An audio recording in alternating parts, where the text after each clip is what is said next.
Donc bon après-midi, bonjour à tous. Du coup, comme vous voyez, j'ai préparé une présentation PowerPoint. J'ai quelques chiffres à vous présenter, donc c'est toujours plus facile avec un support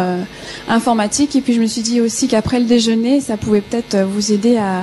à suivre un petit peu plus le propos et ne pas vous endormir de suite.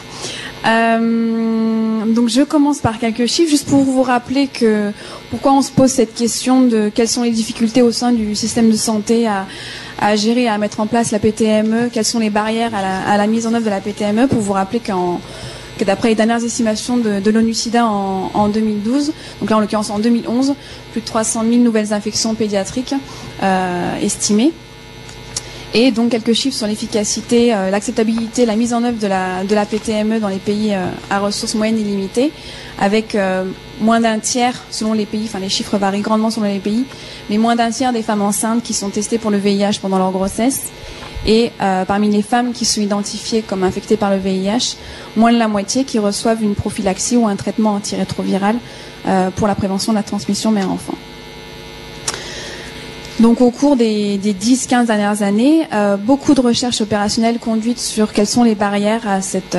efficacité de la prévention de la transmission mère-enfant sur le terrain, pourquoi ça marche pas. Beaucoup de recherches en sciences sociales comme on vient de l'entendre. Et comme Alice l'expliquait à l'instant, le constat qu'effectivement, considérer qu'une femme enceinte infectée par le VIH gère seule l'infection par le VIH est erroné. Pour accepter un test VIH, pour accepter de prendre un traitement antirétroviral, pour accepter telle ou telle pratique de nutrition infantile. Toutes ces décisions de santé, à la fois pour elle et pour son enfant, se prennent non pas au centre de santé, mais dans sa famille, dans le couple, où, comme disait Alice, les relations de genre sont largement marquées par une domination masculine. Et donc finalement, on se rend compte que l'homme, dans ce contexte de PTME, joue souvent un rôle soit d'obstacle, ou moi je préfère le voir aussi comme plutôt un rôle, enfin, de le voir dans l'autre sens, un rôle de facilitateur à l'acceptabilité de la PTME. Donc de quelles données on dispose à ce jour? Donc en gros, je vous ai fait une petite revue de la littérature sur ce qu'on sait, que l'homme joue un rôle dès le départ, dès le moment où on propose le dépistage prénatal à la femme enceinte lors des consultations prénatales, avec à la fois du côté des professionnels de santé une démarche ça a été souvent documenté que les infirmières, les sages-femmes, les conseillères recommandaient fortement aux femmes enceintes de demander l'avis de leur conjoint avant d'accepter le test. Donc d'emblée une barrière qui était posée non pas par la femme elle-même mais par le personnel de santé. Et ensuite la femme qui pouvait exprimer le besoin ou l'envie avouée ou non de consulter son conjoint avant d'accepter le test prénatal, et souvent du coup le refuser par peur d'avoir à introduire la question du VIH au sein de son couple. Et donc cette crainte de discuter du VIH avec le partenaire, de cette crainte naît tout un tas de refus à chaque étape de la cascade de PTME. Donc si elle accepte le test, et ben finalement un non-retour au conseil post-test, donc une femme qui ne se présente pas pour recevoir les résultats de son test antirétroviral, une non-adhérence au traitement antirétroviral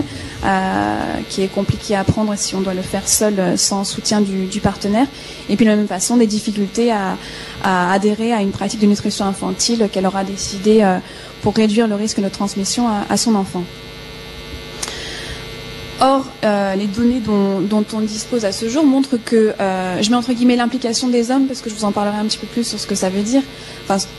comment c'est défini dans la littérature et puis sur le terrain. Donc cette implication semble au contraire, contribuer à l'efficacité de la prévention de la transmission mère-enfant, en améliorant l'utilisation du préservatif, en améliorant les taux d'accouchement effectués au centre de santé, et en améliorant le suivi des femmes tout au long de leur prise du traitement antirétroviral, notamment au cours de l'allaitement. Un indicateur spécifique de comment les hommes peuvent être impliqués dans la prévention mère-enfant, j'y reviendrai,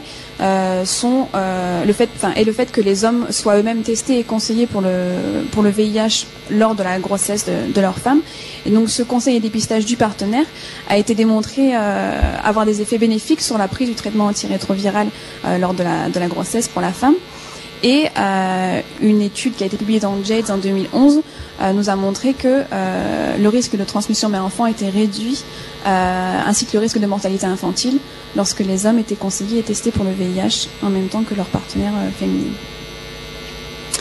Alors juste pour revenir justement sur les indicateurs qui définissent cette implication des hommes, donc c'est une des grosses difficultés d'interprétation de la littérature, enfin surtout quantitative, qui a été publiée sur le sujet, qui est que c'est très peu précis dans les articles que j'ai pu lire notamment, et donc on trouve un petit peu de tout. Une implication des hommes qui peut s'exprimer au moment des consultations prénatales, donc avec un pourcentage qui va être reporté d'hommes qui ont accompagné leurs femmes aux consultations ou qui ont assisté à la consultation, des hommes qui peuvent être impliqués en fournissant un soutien financier, une implication là un peu différente qui est de discuter avec sa partenaire, de communiquer sur les questions qui ont pu être abordées lors des consultations prénatales et du VIH en particulier. Une implication lors du processus bien spécifique de conseil et dépistage prénatal, donc là, donc discuter autour du VIH, ça je vous l'ai dit, et puis adopter cette lui-même se faire conseiller et tester pour le VIH, donc soit en individuel, c'est-à-dire qu'il est conseillé tout seul, soit il est conseillé, l'homme est conseillé en même temps que sa femme, donc une discussion de couple avec le conseiller pour la prévention du VIH dans une démarche de couple. Enfin, un autre indicateur qui est souvent aussi utilisé pour définir l'implication des hommes dans la PTME au sens large, donc la prévention du VIH à la fois pendant la grossesse et après la grossesse, pendant l'allaitement, donc l'utilisation du préservatif au sein du couple. Alors quels sont donc quelques chiffres de ce qu'on sait actuellement sur des données disponibles sur quel niveau d'implication des hommes dans la PTME. Donc vous voyez les chiffres en gras, donc des données qui montrent une faible implication, avec un indicateur qui est pas très précis, qui est le pourcentage d'hommes qui accompagnent leurs femmes lors des consultations prénatales, donc qui varie de 10 à 17% dans les études que j'ai pu recenser. En ce qui concerne les hommes qui sont conseillés ou testés pour le VIH lors de la grossesse de leur femme, là encore des chiffres faibles, de 12 à 16%. Donc ce sont des hommes qui sont conseillés, un pourcentage d'hommes conseillés testés parmi les femmes qui ont, elles, accepté le test. Donc c'est vraiment une toute petite proportion de la cible. Donc rapidement sur les barrières qui ont été les barrières à l'implication des hommes qu'on connaît à ce jour. Donc Alice en parlait en introduction, des normes de genre qui font que la maternité, la prévention de la transmission mère-enfant a été définie comme le domaine des femmes, comme quelque chose qui se gère et qui est de la responsabilité de la femme et qui a de fait exclu le partenaire. Des situations, des couples dans lesquels il est difficile pour une femme de demander au partenaire de se faire tester pour le VIH ou même de les accompagner à la maternité pour tout ce processus de consultation prénatale. Donc on en parlait à l'instant, les barrières au niveau du centre de système de santé, avec des attitudes parfois négatives des sages-femmes quant à même considérer la présence d'un homme dans une maternité ou dans une salle d'accouchement ou voilà, dans un univers féminin, des contraintes plus pragmatiques, de manque de place. Donc on a tous en tête les maternités, les services de consultation prénatale complètement débordés et où si on rajoute effectivement, si on double la population dans ces petits espaces, ça devient de suite bien plus compliqué.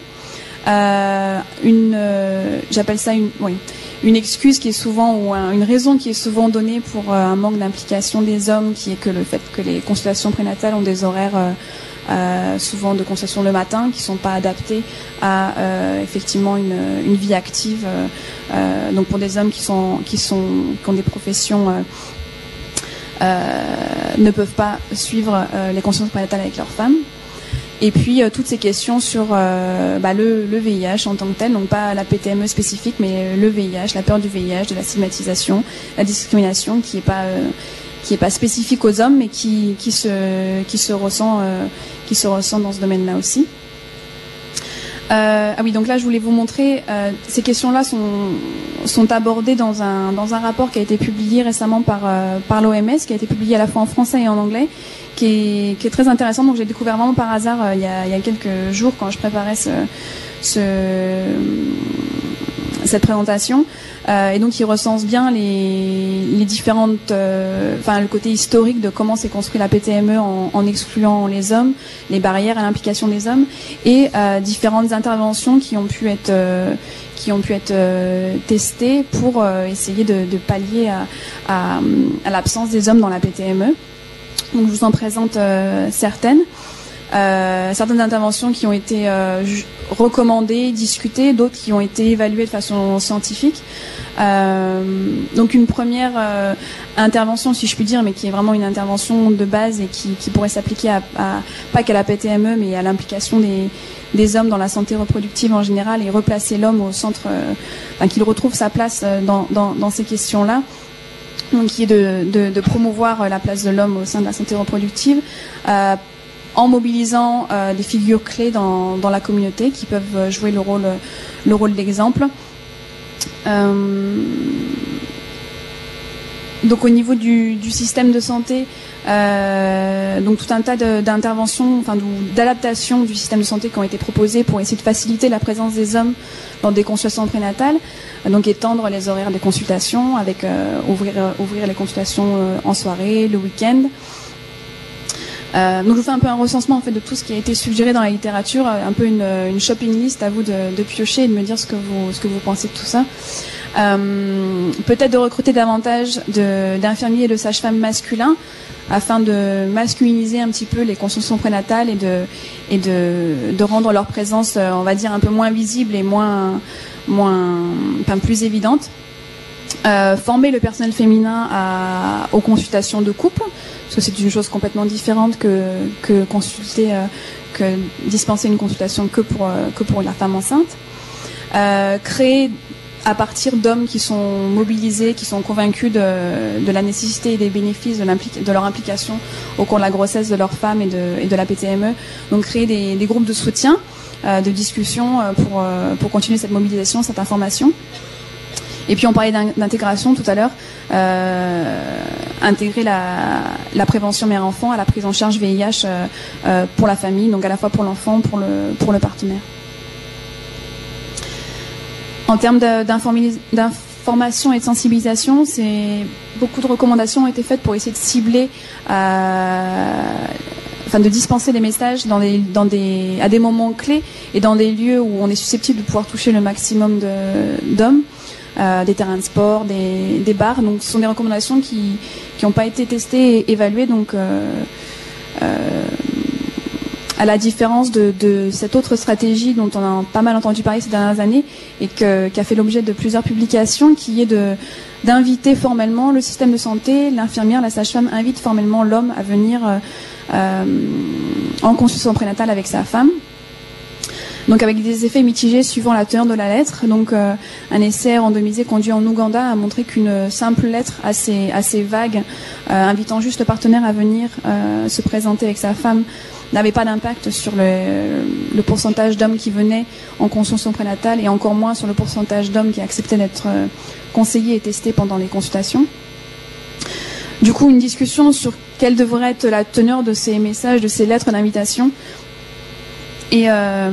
des résultats d'entretien approfondis conduits en Afrique du Sud et qui ont été publiés très récemment, qui montraient l'importance d'insister pas tant sur effectivement sur le VIH, la prévention de la transmission mère-enfant en tant que telle, mais plus sur le rôle du père en tant que responsable de son futur enfant qui prend part à la préparation au suivi de grossesse et à la préparation à l'accouchement et la prise en charge de cet enfant qui arrive. Donc ça c'est ce qui ressort d'entretien, qui n'a pas été évalué, mais qui, d'après ma propre expérience au sein de l'étude dont je vous parlerai après, semble une piste vraiment très, très intéressante. Enfin, une étude qui a comparé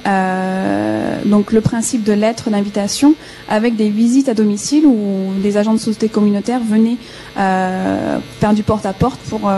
pour démarcher les hommes et les couples à venir se faire tester ensemble. Et donc cette stratégie de la visite à domicile, comme ce matin François nous parlait du conseil et dépistage dans la communauté et le home-based testing qui semble être... alors je ne sais pas si on peut parler d'acceptabilité, mais en tout cas, voilà, le recours au test est augmenté grâce à ces stratégies. Après, ce qui se passe après en termes de... Voilà, est-ce que c'est une acceptabilité à court terme et qu'est-ce qui se passe après en termes de suivi, en termes d'acceptation d'un traitement, etc. Ça c'est autre chose et on manque de données là-dessus, mais c'est vrai qu'à court terme ça semble marcher. Donc est-ce la coercion ou c'est autre chose. Et donc nous, dans le cadre de l'essai Prénatest, donc sponsorisé et financé par la NRS, nous avons testé une autre intervention où vraiment notre réflexion s'est focalisée sur essayer de renforcer le service de conseil, les services de conseil VIH qui existaient, de vraiment travailler sur cette opportunité qui était donnée à la femme de discuter avec un conseiller pour utiliser cette séance de conseil pour mobiliser, informer, renforcer les compétences de la femme à réfléchir à comment elle allait prendre en compte le VIH dans son couple. Au lieu qu'elle se focalise seulement sur VIH, transmission mère-enfant, vraiment essayer de prendre en compte le couple et la famille dans cette démarche de PTME. Et donc on a défini un manuel de conseil qu'on a appelé conseil orienté vers le couple, qui définit comment le conseiller va discuter avec la femme pour évaluer un peu le type de relation conjugale de la femme avec son partenaire. Vraiment insister sur l'importance ou les bénéfices, l'intérêt d'une démarche de couple. Et terminer en fait par des jeux de rôle où la conseillère, infirmière, sage-femme, suivant qui dispense le conseil, travaillait avec la femme pour essayer d'imaginer des situations dans lesquelles elle pouvait, de la façon la plus appropriée et introduire la question du VIH et inviter le partenaire à se faire conseiller et tester pour le VIH. Donc cet essai s'appelle essai Prénatest, donc qui est maintenant terminé, et qui avait pour objectif en fait d'évaluer à la fois la faisabilité et l'acceptabilité de cette nouvelle intervention et d'évaluer son impact sur la fréquence du dépistage VIH et du conseil de couple, dépistage VIH et de partenaire, pardon, mais également de regarder ce qui se passait, est-ce que cette intervention avait des bénéfices en termes de communication au sein du couple en matière de VIH et de prévention des risques sexuels. Donc c'est un essai multisite qui a été conduit dans 4 pays, au Cameroun, en République dominicaine, en Géorgie et en Inde, donc dans 4 centres de santé, 4 hôpitaux dans chacune de ces villes, avec un recrutement donc de femmes enceintes qui déclaraient avoir un partenaire stable et qui étaient randomisées en 2 groupes. Une minute. Voilà, donc des femmes qui étaient recrutées, randomisées et qu'on suivait jusqu'à 6 mois après l'accouchement. Donc les résultats de l'essai ont été publiés cette année et donc ont montré que cette intervention, donc un conseil renforcé au moment du conseil VIH, du dépistage prénatal, donc juste avant après le test VIH, donc prendre en compte la dimension conjugale au moment du test VIH, avait des effets positifs dans 3 des 4 pays dans lesquels nous avons travaillé, pas en République dominicaine, donc permettant d'augmenter à peu près 10%, enfin plus 10%, la fréquence de partenaires qui se faisaient tester pour le VIH lors de la grossesse. Donc vous pouvez voir ces chiffres qui restent malgré tout assez faibles et donc ça c'est vraiment juste une partie des résultats, il y en a beaucoup d'autres, mais je voudrais souligner le fait que malgré des efforts au moment du conseil, donc un moment vraiment très privilégié où on peut discuter avec la femme, où on peut essayer d'avoir une approche vraiment personnalisée qui prend en compte son couple à elle, sa relation avec son partenaire, des interventions isolées comme ça sont insuffisantes pour une implication des hommes dans la PTME, et que clairement, on en parlait ce matin, la démarche serait sûrement de combiner plutôt des interventions qui soient adaptées vraiment à chaque contexte, à chaque pays, mais plutôt, presque à chaque centre de santé et à chaque communauté. Donc beaucoup d'espoir, mais effectivement on est déjà fin 2013 et le calendrier d'exécution de cette initiative vers l'élimination de la transmission mère-enfant touche vraiment à sa fin, et quels investissements pour la place des hommes dans la PTME et leur rôle dans l'efficacité de la PTME, je ne sais pas, et je pose aussi la question de tout le travail qui va être nécessaire lorsqu'on sait que la tendance vraiment actuelle est donc à l'élargissement des recommandations pour la mise sous traitement ARV et donc des traitements à long terme. Comment est-ce que la femme va pouvoir gérer ça sans l'application de son partenaire, sans la prise en compte du contexte conjugal? Je vous pose donc la question et voici les partenaires de l'essai prénatal que je remercie. Et à vous aussi.